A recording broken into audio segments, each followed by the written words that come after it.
From the outside, we often look at spiritual beings as radiant, glowing, filled with pure light untouched by the density of this world. But the dark chosen ones don't fit that image. They were never supposed to.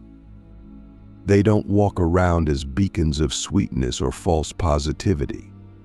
They carry something deeper, weightier, older. It's not that they lack light, it's that their initiation required them to hold more shadow than light. And not because they're broken, not because they're unhealed, but because they were called to carry what others refuse to face. Their shadow is not a flaw. It's a field, a container, a sacred void. And inside that void, the most ancient codes of transformation are stored. This is why their energy feels intense, heavy, sometimes even intimidating, because they've made contact with what most people are still running from. Why does the dark chosen one carry so much shadow? Because they are not here to escape the human experience. They are here to redeem it. Most people think ascension is about rising above pain, transcending emotion, or bypassing suffering. But dark chosen ones know you can't transcend what you haven't first descended into. They don't just speak of shadow integration. They embody it. They've walked through the inner hells. They've made peace with chaos. They've sat in the void long enough to realize it's not a punishment, it's a portal. And in that portal, they've remembered who they are. Not as angels of light, but as carriers of sacred contrast. Because without contrast, there is no clarity. Without shadow, light has no context. Without depth, truth becomes shallow. You and I, we've both had moments where we asked ourselves, why do I feel so heavy when I'm supposed to be spiritual? Or why does my energy make people uncomfortable, even when I'm not doing anything wrong? These aren't signs of failure. They're proof of your design. The dark chosen ones hold the density of generations. They carry ancestral wounds, collective karma, unspoken truths of the world, and they transmute them, not through performance, not through noise, but through stillness and presence. They don't run from their shadow. They move into it, unpack it, and alchemize it from the inside. And that makes them powerful in a way the world isn't ready to understand. Because while others are chasing spiritual highs, the dark chosen ones are sitting with the underworld, eyes wide open. Let me ask you something real, something raw. What if your shadow isn't the thing holding you back, but the very thing that proves your readiness to lead? What if your trauma, your pain, your rage, your numbness, what if these are not blocks, but initiations? You see, dark chosen ones are not afraid of being seen as too much. They've already been demonized, misunderstood, and exiled. They've learned that the world fears what it can't categorize. And that's exactly what they are: uncategorizable. They carry light, but not in a way that comforts. They carry truth, but not in a way that flatters. They don't play the part of the enlightened monk sitting quietly on a mountain. They're the ones in the trenches, cleaning up the collective spiritual mess. And they do it silently, without applause. Because they're not here for recognition. They're here for reconstruction. This is why dark chosen ones often experience more inner warfare than most. Not because they're unevolved, but because they're evolving at a velocity the ego can't keep up with. Their nervous systems are recalibrating constantly. Their dreams are prophetic. Their relationships are pressure chambers. Their path is not linear, it's spiral. They loop through lessons that would break most people again and again until every layer of illusion has been burned away. And what's left? Raw essence. Not a persona, not a mask, not a spiritual identity, just the frequency of truth itself. And that truth is not always beautiful. Sometimes it's brutal, but it's real, and it liberates. Because when you carry more shadow than light, you become the threshold, the point where the world meets its own unacknowledged reflection. So here's your task, if you're ready. Stop trying to be radiant in the way the world defines radiance. Stop trying to fix what was never broken. Stop trying to escape the part of you that holds the codes of rebirth. Because the shadow you carry is not a weight, it's a womb. And inside that womb is the next world. You are not here to shine over the darkness. You are here to embody the light that was forged inside it. That's a different kind of light, a holy light. A light that doesn't blind, it reveals. You don't need to be lighter. You need to be truer. And when you allow your shadow to sit at the table with your soul, that's when the real magic begins, not just for you, but for everyone around you. Let's get something straight. Carrying more shadow than light doesn't mean you're broken. It means you've been entrusted with the weight of alchemy. You were chosen not because of your perfection, but because of your capacity to walk into the densest rooms, the darkest timelines, and still remember who you are at the core, even when everything around you tries to make you forget. You and I, we didn't come here to float above pain. We came to touch it, taste it, hold it, and then transmute it into something the world has never seen. This is the work of the dark chosen ones. We are not afraid of carrying the codes of pain because we know that pain, when held in presence, becomes power. Not the ego's power to dominate, but the soul's power to transform reality at its roots. You ever wonder why your life has felt heavier than others? Why you've gone through what feels like too many initiations before you even turned 30? Why you've cycled through relationships that mirrored every unhealed wound in the collective? It's not bad luck. It's frequency engineering. You've been trained through experience to become a vessel big enough to hold collective shadow. That's why your trauma feels ancient, because it is. You're not just healing your own timeline. You're collapsing entire ancestral structures. You're cleaning up karmic residue that's been passed down for centuries. And you're doing it in a body that chose to feel everything. So no, you're not weak. You're not cursed. You're not stuck. You're being calibrated. And calibration hurts until it activates.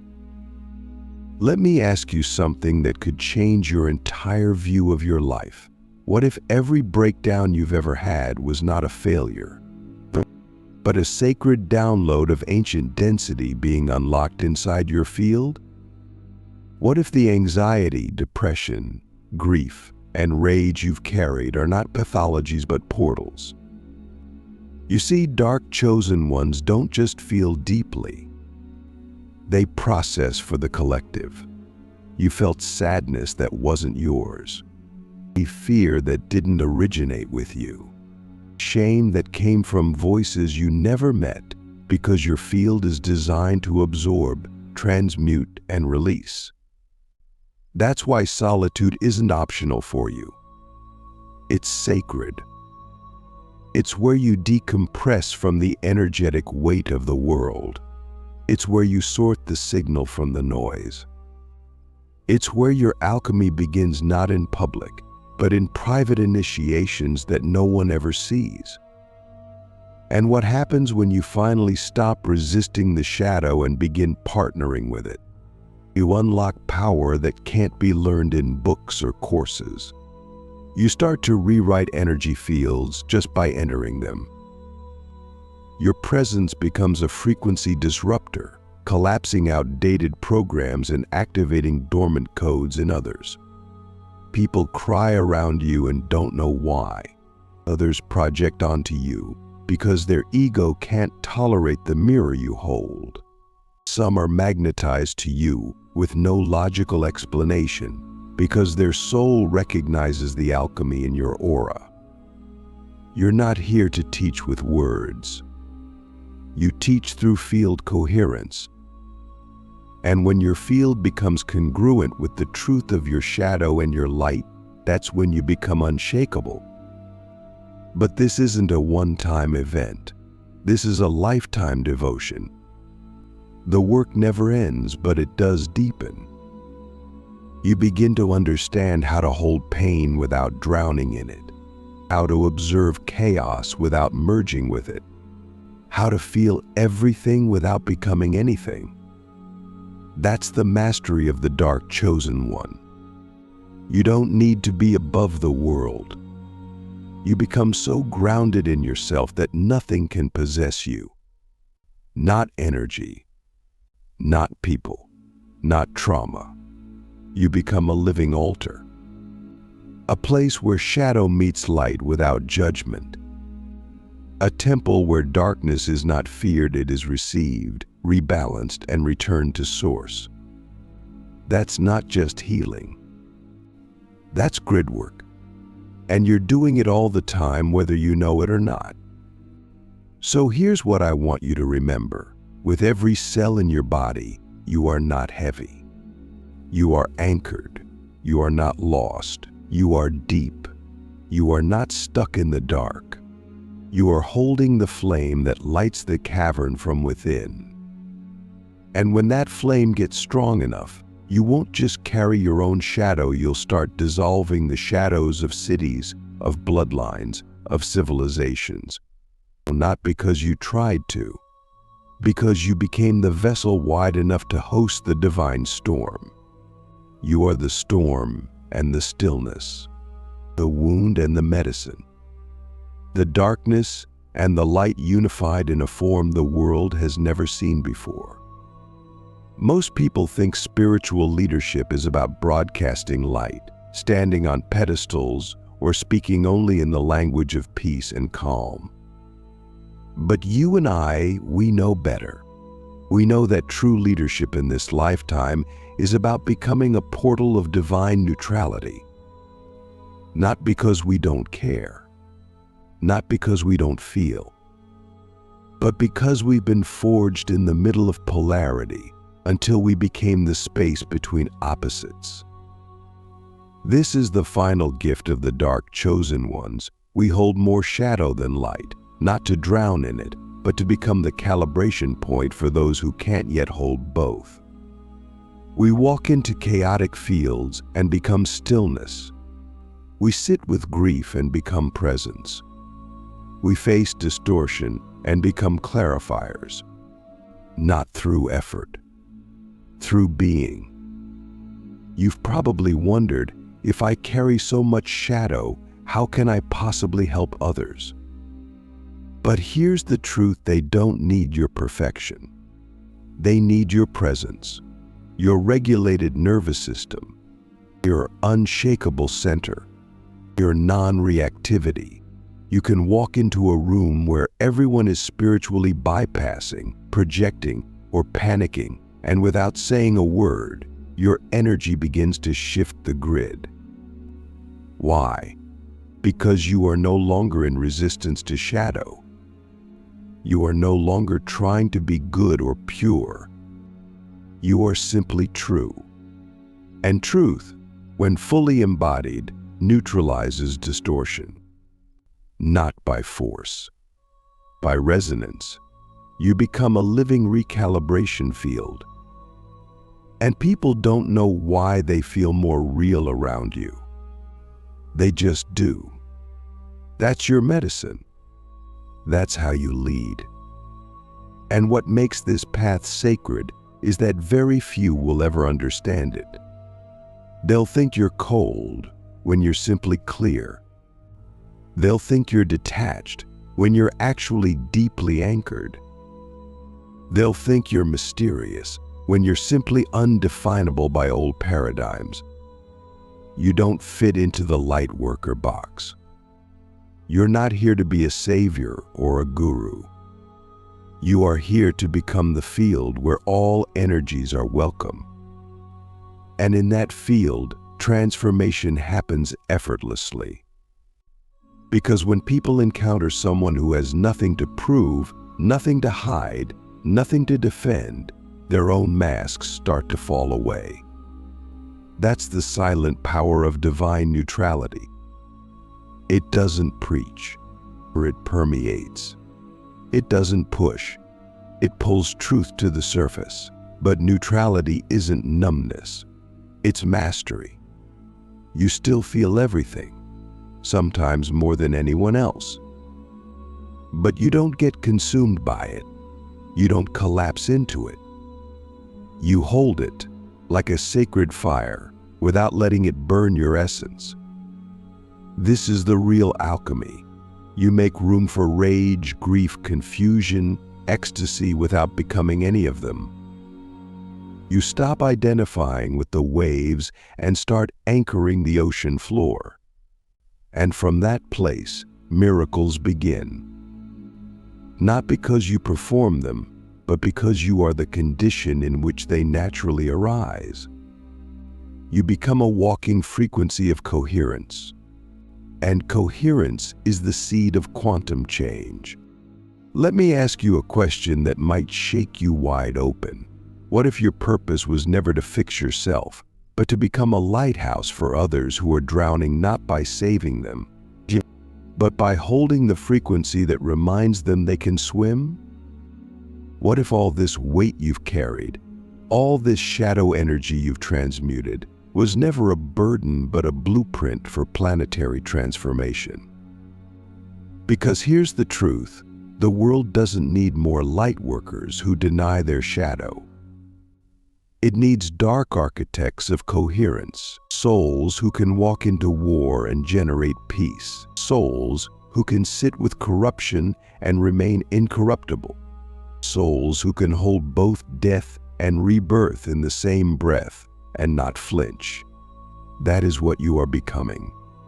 Not just a person, not just a healer, but a living portal of planetary recalibration.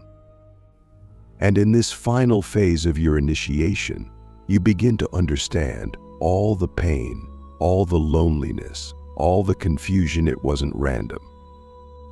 It was precise. You were being sculpted into someone who could hold what others collapse under. You were being emptied so that source could fill you in a way the world cannot comprehend.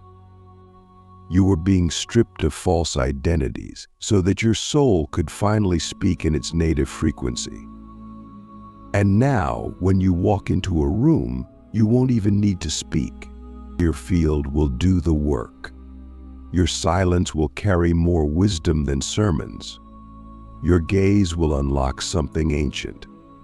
Because you are no longer just a person. You are a living recalibration code encoded with the memory of what this planet is meant to become. So take this in, not as inspiration, but as activation. You, the one who has carried more shadow than light, you are not behind. You are ahead of the curve. You are not lost. You are leading the lost without even trying. You are not too much. You are exactly the intensity this world needs to remember itself. And now, your only job is to stop resisting your own design. Stop apologizing for your depth. Stop trying to shrink your presence to make others comfortable. Instead, amplify the signal. Embody the field. Walk as the calibration. Because the age of illusion is ending. And the age of coherence has begun. And you, dark chosen one, you are the key. This is why you've carried more shadow than light. Because you were meant to become the bridge between them. Because you are not here to shine. You are here to recode reality itself. And you already are. Now that you've remembered who you are, not just in theory, but in frequency, everything changes. Not externally, at first. Internally, fundamentally. There's a silence that arrives after the storm, a stillness that doesn't come from peace, but from completion. The dark chosen one doesn't rise like a phoenix for applause. They rise because the ashes no longer serve them. They rise because the illusion has no more gravity. They rise because something ancient inside them has fulfilled a covenant. And from that space, we are no longer chasing a mission. We are the mission. We're no longer seeking healing. We've become the field in which others remember wholeness. This isn't the end of the journey. This is the collapse of seeking. This is the threshold of embodiment. You and I, we don't need to perform spirituality anymore. We've walked through too many fires to pretend we're enlightened. What we are now is attuned. We listen beyond words. We sense beyond sight. We feel without absorbing. And we act only when the signal tells us to. This is what it means to live in cosmic service. Not to teach or preach, but to exist as a transmitter of source intelligence. That's why dark chosen ones often fall silent after their awakening. Not because they're retreating, but because they're recalibrating their output to match their actual frequency. Noise is no longer useful. Performance is dead. What's real now is signal fidelity. Can you hold your truth without distortion? Can you transmit your essence without translation? That's the new mastery. And this mastery isn't glamorous. You won't get medals for it. You won't be celebrated by the world. But energy doesn't lie. And when you walk into a room now, the room knows. The people feel it before they understand it. The land responds. The very air changes. You don't need to brand yourself as a guide. You are the guidance system. You don't need to market your gifts. Your field is already doing the work. And the ones who are called to you will find you not through search engines or algorithms, but through resonance. That's how the new world is being built, not through hustle, but through harmonics. Not through effort, but through energetic signature recognition. And your signature? It's ancient. It's precise. It's encoded with the frequency of truth beyond polarity. But don't mistake embodiment for exemption. Life doesn't stop testing you because you've awakened. If anything, the tests become more subtle, more multidimensional. You'll be asked to hold neutrality in the face of global chaos. You'll be asked to love without needing to fix. You'll be asked to stand still while timelines collapse around you. And you'll be asked to witness the pain of the collective without merging with it. These aren't punishments. These are refinements. You're no longer being broken. You're being polished. Your energy is becoming surgical. Your presence is becoming medicine. And your silence? It's becoming a frequency that initiates others into remembrance without a single word. So where do we go from here? We go inward. We go wider. We go quieter. We stop chasing platforms and start building grids. We stop seeking followers and start convening soul councils. We gather in subtle ways. We transmit in invisible realms. We become the back-end architects of the new Earth infrastructure. And yes, some of us will go public. Some of us will speak, sing, write, create, lead.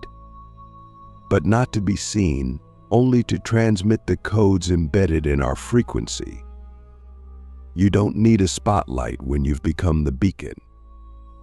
And you don't need a title when you've become the transmission itself. That's the final form of service, to walk the earth as a living recalibration point, human and holy, humble and sovereign, shadowed and free. Let me leave you with this. You didn't survive all that darkness just to return to the light. You survived it to become the architect of something the light alone could never build. You didn't carry all that shadow because you were unworthy.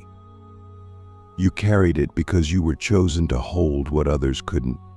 Until they remembered they could. You are not here to shine so others will see you. You are here to stand so still in truth that others remember the light inside themselves. This is the legacy of the dark chosen ones. We don't lead through light. We lead through clarity, through coherence, through unwavering presence in the storm of human awakening. And now we begin.